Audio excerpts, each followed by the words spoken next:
Welcome to Living Rock Sermons, a place where we bring the transformative power of the Sunday message to your ears. Each week, we bring you a sermon from our most recent service filled with insights, inspiration, and guidance to help us navigate life's challenges and deepen our connection with God. Whether you're joining us from the comfort of your home, on your daily commute, or during a quiet moment of reflection, we are honored to have you as a part of our digital community. Together, we'll embark on a meaningful exploration of faith guided by the wisdom shared from the pulpit. This podcast serves as a bridge, uniting us in a shared experience of worship, reflection, and growth. So get ready to open your hearts and minds as we dive into this week's sermon. 2 Corinthians chapter 4, verse 16. So we do not lose heart. Let's read it together out loud. We do not lose heart. Though our outer self is wasting away, our inner self is being renewed day by day.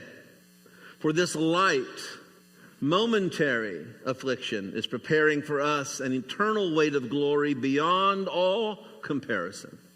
As we look not to the things that are seen, but to the things that are unseen. For the things that are seen are transient. The things that are unseen are eternal. Notice here that Paul does not say the things that are seen are real and the things that you don't see are not real. That's not what he says. He says the things that are seen are temporal and the things that you're not seeing, why, they are eternal. He's speaking about a way of seeing. How many know you have more eyes than just the ones that are in your head? Paul talks about your heart having eyes. Enlighten the heart. See with the eyes of the heart. Paul's speaking about a way of seeing. He says that when you see the unseen, every other change that you might experience will be easier. When you see the unseen, every other change, every other difficulty, even affliction, he says, when you experience it, it'll be easier in life if you'll see the unseen. So much so, he calls that present affliction just momentary by comparison.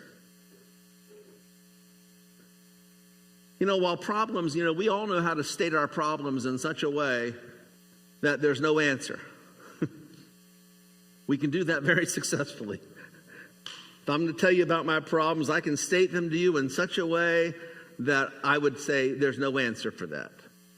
Because I naturally, in my mind, I'm going to resist an easy, simplified, little pat on the back kind of a solution.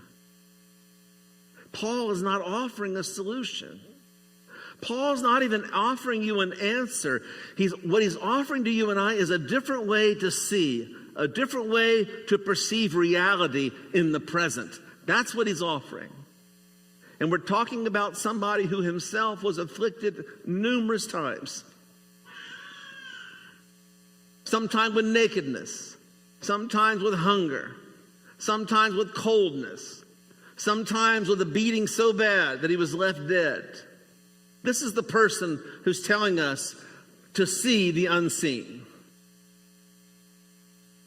So in other words, when I give to things unseen the importance that they deserve, in reality, your entire value system can change. And what's happening to you in the present can change. When you give the things that are unseen their due importance. That's what's possible. You can think and live differently. You see, eternal life is not just something that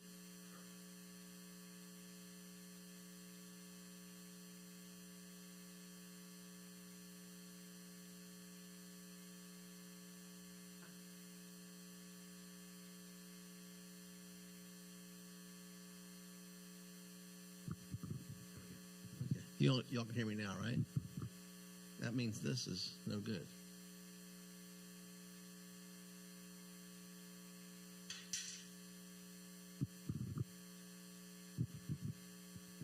I'm going to throw you for a little loop this morning. That means of what you're not seeing. Something you're not seeing is really there. Something you're not seeing right now is really there. My wife tells me this all the time when she sends me to the refrigerator to get something out of it. And I tell her, honey, it's not in here. She says, yes, it is. Any other guys like me, you're out there, you're standing at the fridge. It's not there. You're looking right at it, and you can't see it. How many know right now your eyes are taking in, it's okay, your eyes right now are taking in tons of information. I mean, your brain is being bombarded with all kinds of information, even right now, even while you were driving to church this morning. And what happens, your brain just knows how to filter out certain things so that you can stay focused on really what's important, like driving. So what you may not be seeing even right now can be there, present. Your brain's just filtered it out. It's a good filter. You know, someone taught you what to look for. Someone taught you what to see as important. And for most of us, culture is what taught us. Culture was our teacher as to what was important. But what I want to give you this morning is I think it's possible, and I think what Paul's getting at here in this verse is I think it's possible to be taught to see something else. Even though I was brought up in this world, I was taught to see certain things as important, pay attention to that. I think Paul's saying here there's something else that's very important, even more important because it's eternal, it's not transient, that you really should be paying attention to. And so if you could see the unseen, it could change how you interpret what's happening to you even right now. You know, Jesus told us to pray, "The kingdom come, thy will be done on earth as it is in heaven." In other words, Jesus wants us to pray that heaven will keep imposing itself into this world. But you and I are tuned to only see things that are temporary. We have to learn how to fix our eyes on the things that are unseen, that are right next to it, but are eternal. Because as long as I believe the only eyes I have are the ones in my head, I have a problem. I pray that the eyes of your heart may be enlightened so that you can know the hope of him who called you, is what Paul says in Ephesians 1. So you're in a room this morning, believe it or not, I just want to wake you up a little bit. You're in a room this morning with people that are seeing things that you're not seeing. And they don't just have a fanciful imagination. Derek Jacouk, a couple weeks ago when I was preaching on this message, he said to me after the service, he said, this came to me. Some people believe what they see, and others see what they believe. That is because they believe it, they see it. They're not just making things up. Paul's not asking you to make things up. He's asking you to see things that are real, things that are outlined in the scriptures, that are real and present, such as you're seated right now in heavenly places. That's what he says. He says, set your affection on things that are above, not on things of the earth. That's what he said. Right now, things are happening in real time, coming from another world and affecting what's happening in the room right now. This morning during worship, were you having a hard time believing what you were singing about? You can be taught what to see. Discernment is how you'll know what's temporary and what's eternal. Discernment is how you'll know what's really happening and not just what everybody else is seeing. There's a well-documented phenomenon known as visual agnosia. Have you ever heard of this? Some of the nurses in the room, I'm sure you've heard of it. Visual agnosia. I think I'm pronouncing it right. It's a condition that when a person who's been blind since birth all of a sudden has their sight restored, they do not automatically understand what they're seeing. I mean, how could they? They'd never seen before. It's like their brain's visual processing center is essentially a blank slate. You have no idea how to interpret things like a shape or size of something or even depth or even faces. People with visual agnosia can't even see a face and recognize it initially. They asked a 16-year-old blind girl once how large her mother was. You know what she did? She put her fingers together like this and said, about this big. They asked her how big the sun is. She'd never seen before. Blind from birth. She described it about the size of a dime. That's the sun. You see, all of that is closed off to you if you're blind. How would you know any different? You've never seen. So surgically correcting vision only fixes the mechanical operation of getting light to be transmitted to the back of the eye, to the retina. The brain's processing software has got to learn from scratch. And there's confusion immediately with depth and scale. You might be able to, you can't visually identify objects that you were used to identifying by touch. For instance, like a sphere or a cube, you could hold it and tell the difference. But if you were to see it and you just had your sight restored, you would not be able to know the difference. You could see features on a face. I see a nose and eyes and ears. But it will take you 4 months before you'll be able to distinguish one face from another. You'll just see eyes and ears and nose and mouth. Take you 4 months to put those concepts together to be able to recognize one face from another.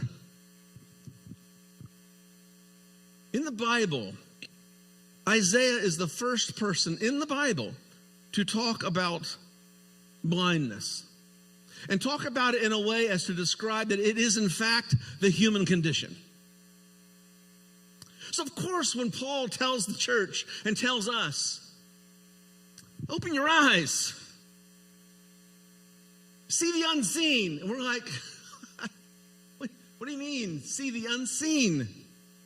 We've got this kind of visual agnosia, spiritually speaking. We need to be taught what to see.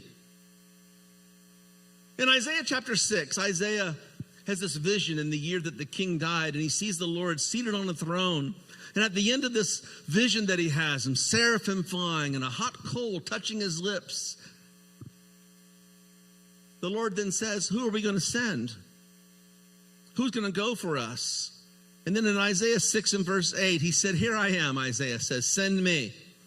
And he said, go and say to this people. And listen to what Isaiah, this newly commissioned prophet, is to say to the people. Keep on hearing, he says, but don't understand. Keep on seeing, but do not perceive. Make the heart of this people dull and their eyes, their ears heavy, and blind their eyes, lest they see with their eyes, hear with their ears, and understand with their hearts, and turn and be healed. In other words, Isaiah is describing in verse 9 a people that are always seeing, but they don't understand what they see. A people that are always hearing, but they don't understand what it is they're hearing, because blindness is not knowing what you're looking at. Even though you're seeing it, you don't know how to perceive it. You don't know what it means. And it was their rebellion and their hardness of heart that caused this blindness. In fact, 12 times in 66 books of Isaiah, he will tell the people they're blind spiritually.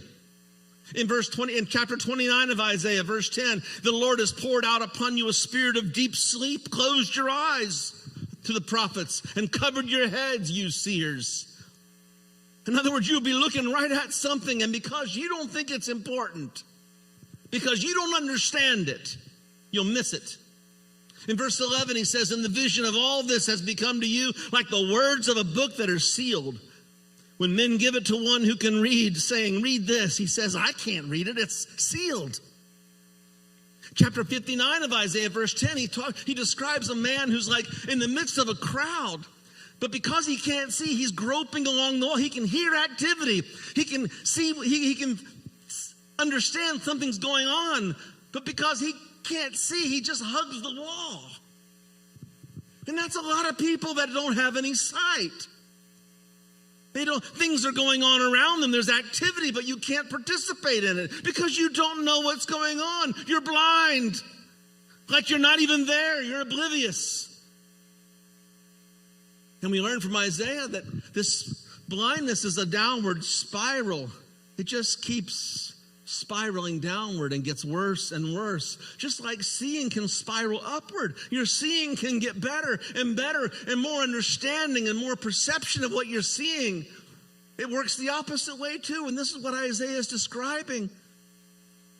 Because you don't believe something's worth noticing, you don't pay attention to it. The second time it happens, it's even less important. And the third time it happens, it's even less important, which is why you can sit in church for years and without having eyes. By being spiritually blind, you can be completely oblivious as to what's going on, why you're here, what's happening. What does that mean? Isaiah does say this is all going to change one day. He says God's going to send somebody. And he's going to open the eyes of the blind. He's going to send a teacher just like one of us. It's in Isaiah 42 and verse 7. I, the Lord, have called you in righteousness. I will take hold of your hand and I will keep you and make you to be a covenant for the people and a light to the Gentiles, to open eyes that are blind, to free captives from prison and release from the dungeon those who sit in darkness. So it shouldn't surprise us that when we come to the New Testament, that one of the signature things Jesus does in his ministry is open blind eyes. In fact, in the book of Luke, he goes into the synagogue. They hand him the scroll of Isaiah. And he begins to read it. And he says, the Spirit of the Lord is upon me because he's anointed me to preach the gospel to the poor. He sent me to heal the brokenhearted, preach deliverance to the captives, and recovering of sight to the blind, and to set at liberty them that are bruised or oppressed. I want you to notice something here. If you go to Isaiah 61 where Jesus quotes that, nowhere does it say anything about healing the blind. Jesus inserted that when he read it in Isaiah. He is the Word of God, church. And he inserted it right there and said, listen, and as if to say, I am he. I am he. I'm going to open blind eyes. Again, he does it because he wants us to know this is one of his signature moves. When John the Baptist is in prison, and John is kind of doubting, he's in prison, he's kind of wondering, he sends his disciples to Jesus and says, go ask my cousin, ask him, are you the one or are we to look for somebody else? And so the disciples go to Jesus on behalf of John, and Jesus says to John's disciples, you tell my cousin, you tell John, the lame are walking, the poor have the gospel preached to them. Matthew 11:5, he says, you tell them that the blind are receiving their sight. Jesus makes healing of blindness something to take note of. He wants John to take note of it.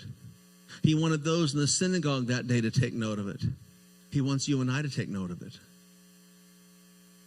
How do we recover from blindness to see the unseen? I'll talk to you this morning about 4 levels of people coming back from blindness. You may have seen this in your own life, your own journey of faith. You may have seen this in somebody else that you may know. But first of all, level 1. Level 1 is simply this: those who see something and they won't believe it. In other words, there's ample evidence, there's testimony, but you won't believe it, and you end up creating another story about it in your head. We see this in Matthew 28. It's like skeptics in a way. Matthew 28, when Jesus rose from the dead, we're told there was a great earthquake, for an angel of the Lord descended from heaven and came and rolled back the stone and sat on it. His appearance was like lightning, his clothes as white as snow, and the guards were so afraid that they shook and became like dead men. In other words, these soldiers that were sent to guard Jesus' tomb were knocked unconscious by what they saw. I mean, they're having a supernatural encounter. Will we agree?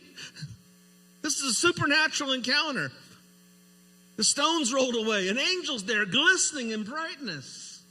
There's evidence that something supernatural is happening. They witness it. But notice the moment that they go to the chief priest, something happens. Verse 12, Matthew 28. When the chief priests had met with the elders and devised a plan, they gave the soldiers a large sum of money. And they told them, you are to say, his disciples came during the night and stole him away while we were asleep. If this report gets to the governor, we'll satisfy him and keep you out of trouble. So the soldiers took the money and did as they were instructed. You understand level one? You see something. But somehow you're later convinced, well, I know I saw something, but this money feels a whole lot better than being ostracized, being laughed at, being told I got to quit my job. I don't want to fear the government, what they might do or say to me, so it's better. I'll tell your story. A lot of people like that. They bargain with their soul. They know they've seen something. They know they've witnessed it. They know the testimony they heard. They can't deny that that person has changed, that there's something different, that God did a work in them. And yet, with all the evidence of the supernatural, they can't stand up and believe. Was it the money? Was it fear? That's one level of blindness. Level two, those who see something and do believe it. This is like the disciples. They're all huddled for fear behind locked doors. Jesus has been crucified. Mary's come and said he's risen, but they haven't really seen him yet. They've been to the tomb. They've come back. They're together. And all of a sudden, Jesus is in their midst. They see him and they eat with him. And Jesus says, I'm not a ghost. Touch me, handle me. Spirit doesn't have flesh and bones. And they touch him. And they believe. They believe so much that one man was not with them. One of the disciples, Thomas, was not there that night. And they go to tell Thomas, listen, you should have been here. And Thomas says this is level 3. Thomas says, unless I put my hands in his side, unless I put my finger in his hands, I will not believe. Listen to it now. When Jesus comes into the room and Thomas is there, Jesus says, Thomas, go ahead, handle me. Put your finger here. Put your hand here. And Thomas quickly says, my Lord and my God. And then Jesus gives these words in verse 29 of John 20. Because you've seen me, you have believed. Listen for it.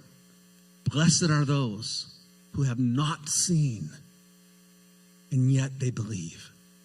In other words, level 3 is those who see and believe on the authority of someone else. Jesus says that's the blessing of those who really have sight. They believe on the authority of someone else. Oh, it would have been better for you, Thomas, if you'd have just believed what the disciples had said. If you'd have just believed on their authority. Level 4. And this is very important. I want you to write this down. Those who perceive with their hearts what they don't see with their eyes. Those who perceive with their hearts what they do not see with their eyes. These are the disciples on the road to Emmaus. Jesus comes into their midst in the book of Luke, the Gospel of Luke 24. And they're talking with him, and they don't recognize him. And Jesus, beginning with the Moses and the prophets, begin to expound things concerning himself. They still don't know who it is. It's not till the evening time when Jesus takes bread, and when he broke it, their eyes were opened. And then suddenly they knew him. And then he's gone. Vanishes from their midst. In John chapter 20, verse 15, here's Mary. Mary's at the tomb. right after Jesus rose from the dead. She's at the tomb. And there's a man in the garden, and he asks her, "Woman, why are you crying? And who is it you're looking for?" And thinking he was the gardener, she said, "Sir, where have you taken him? Tell me where you put him, and I'll go get him." And Jesus said to her, "Mary." And she turned toward him and cried out in Aramaic, "Rabboni," which means teacher. Somehow when she heard his voice, she turned, her eyes were open, and now she saw him. I want you to notice something. In both these instances, first she thinks he's the gardener. First, they don't know who he is on the road to Emmaus. But in both cases, they are looking right at Jesus, and they don't see him. Note to self. You can be looking right at something or at someone and not see them. Even when it seems to you that Jesus is not in the room, he can still be in the room. Even when you think he's far away, he can be right there. You just don't perceive him. Your eyes are just closed to seeing him. John chapter 9. Story of a man who was blind from birth. In fact, Jesus will cure blindness about 6 or 7 times in the Gospels. And in all those instances, the Gospel will unfold in about 4 or 5 verses of the blindness being healed. But in John chapter 9, this is a man who's born blind and he's healed. And it's 41 verses. It's the longest single chapter in the Gospels about the healing of blindness. John chapter 9, as they went along, he saw a blind man from birth, and his disciples asked him, "Rabbi, who sinned? This man or his parents, that he was born blind?" Because the first thing that we're to know about this blind man is that it was congenital. He was born this way. And the disciples look at him and they want to know, well, who sinned? The parents? And Jesus says, neither. This has happened so that the works of God might be displayed in him. In other words, God is going to do something today in this man that by comparison will seem small to what God is doing in the world that is so large no one can see it unless it be reduced to the small. God is doing something so great in the world that you won't be able to see it, so I'm going to reduce it right here and compress it into this moment with this man. Because later then Jesus says, while I am in the world, I am the light of the world. Who do you think is the light in the world that's opening eyes? And doing it on a scale that you and I can't even imagine. So he spits in the dirt, makes a little mud with his spit, puts it on his eyes, and says, now go wash over there. And I imagine he either stumbles over there, one of the disciples in kindness escorts him over to the pool where he can wash his face and wash out the mud. And all of a sudden he starts seeing for the first time. His neighbors and those who had formerly seen him begging for money are asking him now, isn't this the man who used to sit here and beg? And some said he was, and they said, no, he just looks like him. He just looks like him. But the man himself kept saying, no, I'm he. I was the guy. Then this question comes up again. Well, then how then were your eyes opened? And this is the question that keeps coming up in John 9. Not only asked by these people who are friends and neighbors, well, how do your eyes get opened then, if you're the same guy? But the Pharisees are going to ask him. No one can make sense out of it. So they're going to ask the experts, the intelligentsia. And they take him to the Pharisees. And they asked him how you received sight. Verse 15, he said, he put mud on my eyes. And the man replied, and I washed, and now I see. And notice the Pharisees are at the first level of skepticism. Recovery of sight. You see something, but you won't believe it. There's ample evidence. I was blind. Now I see. But they won't believe it. And so they create another story. In verse 16, some of the Pharisees said, well, this man can't be from God. He doesn't keep the Sabbath. The others said, well, how can a sinner perform such signs? And so they are divided. They're trying to figure this out. Their assumptions about the law, listen, church, are blinding them to the evidence they're seeing with their eyes. By the way, nowhere in this Bible does it say you can't heal on the Sabbath. It says do no servile work on the Sabbath. It says in their traditions that things like healing was against their laws, but nowhere did God ever prohibit showing mercy or compassion or kindness on the Sabbath. That is the spirit of the law, to show mercy, compassion, and kindness. Are you still with me this morning, church? So they asked the blind man, well, who was this guy? Who do you say about him? And the blind man says, well, he's a prophet. He's a prophet. That's what he says. And the Pharisees don't know what to do with him, so they call his parents and they ask his parents, was this your son, and was he born blind from birth? And here comes the question a third time. Is this your son? Verse 19, they asked, is this the one you say was born blind? How is it that he can see? Third time this question, how is he made to see? They say, we don't know. Verse 21, they say, ask him. The reason they say ask him, because he's of age himself.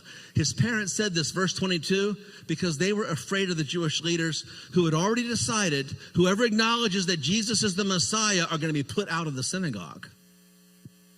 That's why his parents said, you should ask him. Why did the parents say that? Listen, the parents are caught between, listen carefully, their son and their religion.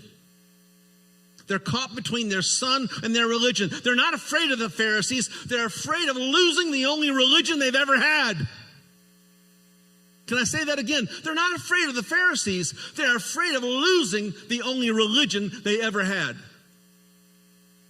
So they reason. He's old enough. You ask him. So they call the man a second time, verse 24, who've been blind. Give glory to God by telling the truth. This is like a courtroom scene now. Like, come on. Like putting your hand on the Bible and swear. We know this man is a sinner. Notice the assumption here, church. This is what that we know this man is a sinner. We've established that as a fact.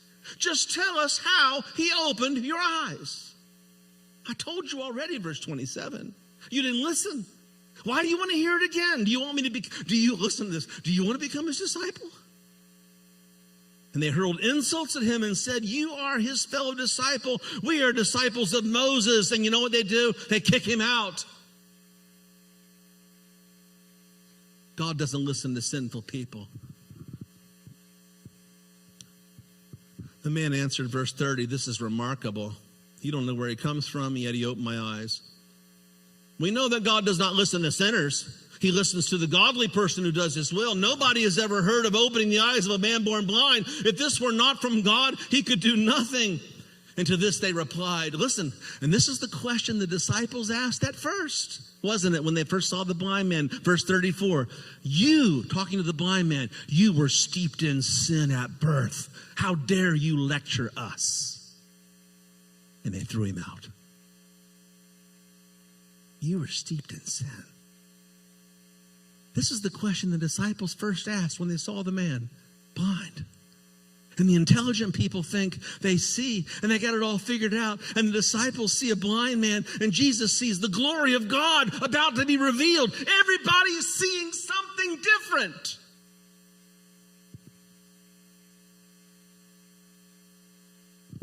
I love this verse. It's verse 35. Jesus heard that they had thrown him out. I don't know, something that just touches my heart to know that when people have been cast out, that Jesus goes looking for them. When he heard, and it must have meant that when he heard about it, he went looking, and then Jesus went looking for him. And when he found him, the Bible says, he said, do you believe in the Son of Man? The man says, who is he, sir? Tell me. Listen to these words. Who is he? Tell me, so that I may believe in him. This is not a skeptic. who, even though has been shown evidence, refuses to believe. This is a doubter who has just been interrogated about what he's experienced, looking for a reason to believe. And Jesus says to him in verse 37, you have now seen him. In fact, it is he who is speaking to you right at this moment. And the man said, Lord, I believe. And he worshiped him. And then Jesus gives these words. Listen very carefully. For judgment I've come into this world so that the blind will see, and those who see may become blind. Did Jesus just say what I thought he said? Have we just come full circle all the way back to Isaiah? Those who see will be made blind. And some of the Pharisees, they overheard Jesus say this. And they said, what? Are we blind too? Verse 40. And Jesus said, if you were blind, you would not be guilty of sin. But now that you claim you can see, your guilt remains. Church, don't miss this. Right here at the end of this story, it suddenly occurs to us that everyone in this story's predicament is the opposite of what you think. The guy who was blind ends up seeing, and those who were seeing end up being blind. And that got me thinking, is it possible for you and I to get so comfortable in our religion, even our Christian religion, that we can no longer see what's in front of us? Is it possible you can be so sure you can see that you don't know you're blind? Maybe whatever predicament you think you have, you actually have the opposite. If we think we're blind, maybe that's how we start seeing. If we think we can see, maybe to that degree we're blind. If we think we're full, maybe we're really hungry. If we hunger and thirst for righteousness, maybe we're the ones who'll be filled. If we think we have already arrived, maybe we haven't even got out of bed yet. If we confess we've just begun, maybe we've started to move forward. If we say we have no sin, maybe our sin remains. If we confess our sins, maybe he's faithful and just to forgive us our sins. Do you hear what I'm getting at, church? Maybe my Christianity is not helping me to see Jesus at all, because I'm trapped inside the rules. I'm trapped inside the expectations of Christianity and other people, and I cannot see him who's clearly in front of me saying, I am he. My problem, just like the Pharisees, is my assumptions. My assumptions. There's an Australian physician by the name of Dr. Barry Marshall. He discovered that stomach peptic ulcers were primarily caused by the bacteria Helicobacter pylori. Don't ask me to say that again. And the long-standing medical establishment belief was that ulcers were caused by stress, lifestyle factors, excess stomach acid. But to prove that the bacteria was the culprit, he literally drank a broth containing the bacteria itself, and within days he developed severe stomach inflammation, confirming the link between bacteria and ulcers, and that antibiotics, not medication or surgery, would be the cure. Medical establishment laughed at him until 2005. He received the Nobel Prize for his revolutionary work. And during his acceptance speech, he quoted Daniel Boorstin to describe, he said, the biggest hurdle he faced in his research. And here's what he said. The greatest obstacle to knowledge is not ignorance. It's the illusion of knowledge. That the moment you think you know something, you can never learn it. That's the Pharisees' problem. It's what caused blindness, and it's still our problem today. See, I just happen to believe that sometimes disagreement is good for us. I describe it like this. It's like two tent pegs that are pulling against each other. And as they're pulling against each other and stretching, something else can rise up in the middle. But most of us are afraid of tension. We think it's bad. And yet in the church, it's one of the most important things that happened in the book of Acts.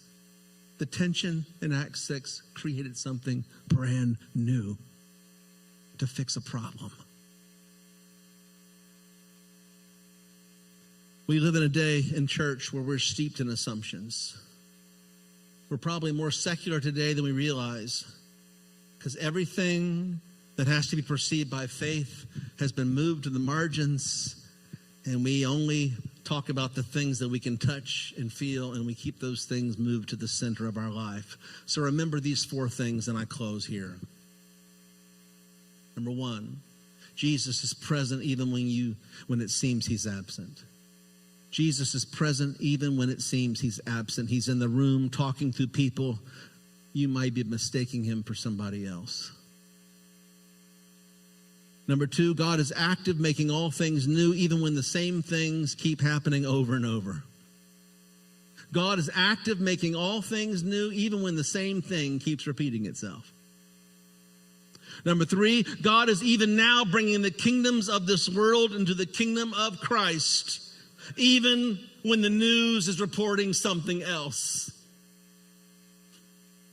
And lastly, the way of Jesus is the way of life, even when it's hard and unnatural for us. The way of Jesus is the way of life, even when it's hard and unnatural for us. Do you see him? Do you see? Are you able to perceive things unseen? That's the question we began with this morning. And that's where we end. Let's stand together. Thank you for joining us for this week's episode of Living Rock Sermons. We hope that today's sermon has left a lasting impact on your heart and spirit. If you'd like to connect with Living Rock more, we invite you to visit our website, living-rock.org. There you can find information about our upcoming services, current events, and all of our ministries. Whether you're based in Killingworth, Connecticut, near the shoreline, or anywhere around the world, we welcome you to join our vibrant community. Stay connected with us on social media to receive daily inspiration, updates, and engaging content. Follow us on Facebook and Instagram, and you can find us on YouTube as well. We're here to support you on your faith journey, so please don't hesitate to reach out if you have any questions or prayer requests. Thank you again for tuning in. As we continue to grow together in faith, may God's love and grace fill your life abundantly. Until next time, take care, and may you find strength and peace in His presence.